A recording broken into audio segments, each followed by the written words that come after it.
মানুষের জীবন এখন প্রবল ব্যস্ত।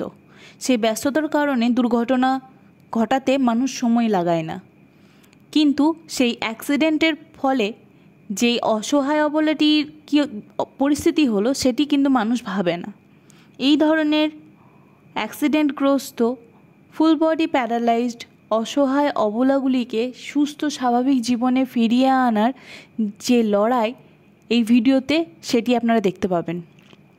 করিদ্ধার আমাদের গ্রুপ সদস্য সুদীপ দা টানা 1.5 মাসের চেষ্টায় এই ফুল বডি প্যারালাইজড স্ট্রিট ডগটিকে ট্রিটমেন্ট করে সুস্থ করে তুলেছে। না, মোটেও না, এই লড়াই মোটেও সহজ ছিল না।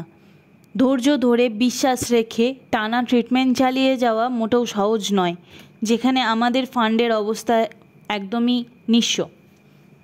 এই পরিস্থিতিতেও আমরা কীভাবে চিকিৎসা চালিয়ে যাচ্ছি শুধুমাত্র আমরাই জানি।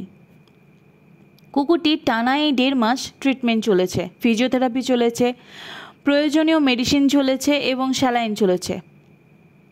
তারপর আস্তে আস্তে আমাদের ট্রিটমেন্টে ও সাড়া দেয় এবং 4 পায়ে দাঁড়াতে পারে। তারপর আস্তে আস্তে ও হাঁটতে পারে।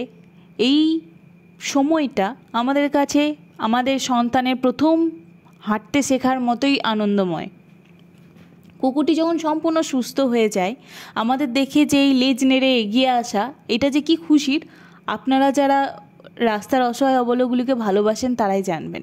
আশীর্বাদ করবেন আমরা যেন এইভাবে কাজ চালিয়ে যেতে পারি আর আমাদের পাশে থাকবেন, কারণ এই ধরনের কাজে কেউ এগিয়ে আসতে চায় না।